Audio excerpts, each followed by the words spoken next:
You ready to let the dogs out? What? Do what? From the All Indiana Podcast Network. Join Pet Pals TV's Patty Spitler as we celebrate our furry friends. Cats, dogs, and all the critters in your family. Celebrate the bond between pets and people and meet Hoosier heroes saving four-legged lives. I love it. Good. I'm glad. It's the Positively Patty Podcast. I can't wait anymore. Me neither. Now, your host, here's Wish TV contributor Patty Spitler. And now coming up on the Positively Patty podcast, we have Tom Dock, and he's Communications Director for Noah's Animal Hospitals and our Investigative Reporter for Pet Pals TV. We're going to talk about plants for the holidays, what you shouldn't put in your room, what you should be a little wary of, and also there's that thing that's going around that's making everybody a little nuts. It's some sort of a virus. What is it? Coming up, Tom Dock has the answers. Your day moves fast. Your news should too. That's why there's a new and improved Wish TV app, bringing you more local news, breaking alerts, live streaming, weather forecasts, radar, and Indiana sports, all in one place. Customize your news feed to see the stories that matter most to you and get the information you need when you need it. Download the new and improved Wish TV app today on iOS or Android and take News 8 with you everywhere. And now on the Positively Patty podcast, we have the positive Tom Dock. He is the Communications Director for Noah's Animal Hospitals and also our Pet Pals TV Investigative Reporter. And we got a lot to talk about today, so I'm going to try to be as quiet as I can. First off, this thing that's going around, people are going nuts because they think their dog is going to get some sort of a disease and it's going to kill them. What is going on? We don't know. Okay. That's the end of the podcast right there. But seriously, it's a mystery canine respiratory illness. And what we don't know is what's causing it. Okay. There's dozens of things that can cause a dog to cough or sneeze, just like there's dozens of things that can cause us to cough or sneeze. So what's happening right now is we are seeing a lot of dogs that are having more coughing for a longer period of time than what is typical for what we call kennel cough. I was just going to say, people are thinking it's kennel cough, but it's a step beyond that. Most of the time, kennel cough resolves itself within 7 to 14 days. Okay. These cases are lasting longer. Some of them are going into pneumonia, which means the pet may need to be hospitalized. No. That can be stressful for the pet, stressful for the owner, certainly not inexpensive. Occasionally, we see a dog that has died from this. These are younger and older, though, right? It depends, really. It depends on whether they're a short-faced breed, like a French bulldog or an English bulldog or a pug. Okay. What their background is as far as have I gone to the groomer, have I gone to boarding. A lot of this seems to have stemmed potentially from a dog show that happened, and we're seeing more of this happen in the Northwest, kind of out west in Oregon and Colorado. But several states, including Indiana, Illinois, here in the Midwest, have been affected as well. So it's too early to say anything right now. Okay. So just what should we do? They're saying, people are freaking out. Oh, my gosh, don't go to the dog park. Don't do this. Don't do that. What? First of all, don't take your dog anywhere if they're coughing or sneezing. That should be just like don't take your kid anywhere if they're coughing or sneezing, right? The only place you want to go if your dog is coughing or sneezing is your veterinarian. Okay. Call them. Get them in as soon as possible.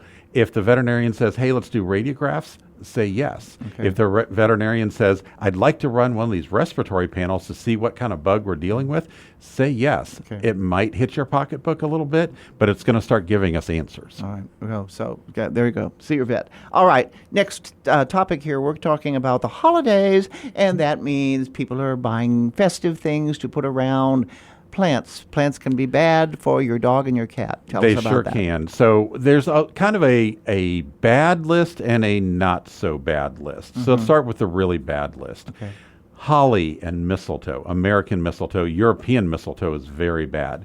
Now, just depending on where you're at in the United States, you may or may not do this. This may not be part of your tradition, but a lot of stores sell holly. I couldn't find any mistletoe when I went looking for it, but a lot of them do sell holly. And a lot of these things cause major GI upset, so vomiting and diarrhea. But some of them also, like the Christmas, I can't think of what's called now, the Christmas cherry, no, the Christmas rose. Oh. That's what it's called. The Christmas Okay. rose, the amaryllis, several of these plants that bloom in the wintertime.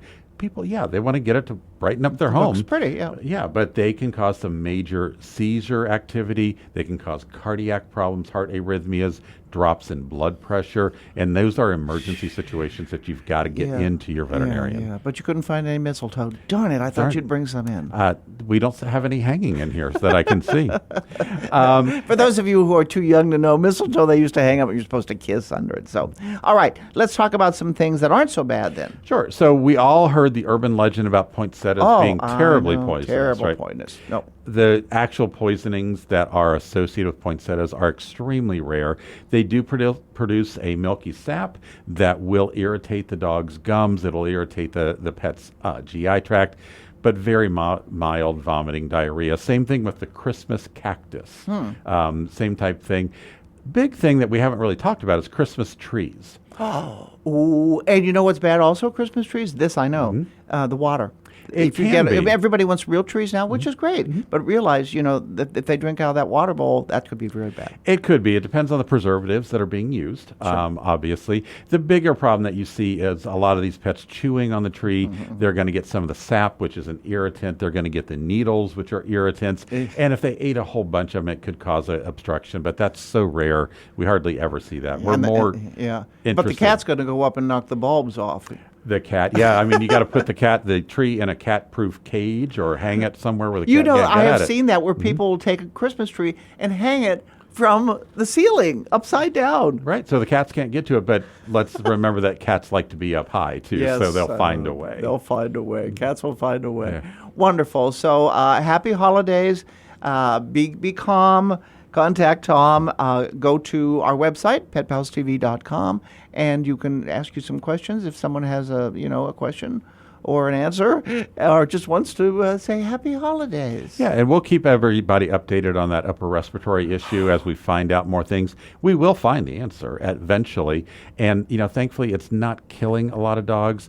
It may cause them to have a little bit of grief, but let's just be patient. We're going to figure it out, and I'll keep everybody updated at petpalstv.com. All right. Wonderful. Happy holidays. Happy holidays. All right. And find that mistletoe, okay? Okay. All right. Thank you so much for joining us on the Positively Patty podcast. Happy holidays. Discover more pet-friendly stories at petpalstv.com and stay with Wish TV online at wishtv.com and when you follow Wish TV on Facebook. Be sure to like and subscribe to this podcast and discover more great podcasts from the All Indiana Podcast Network now at allindianapodcastnetwork.com.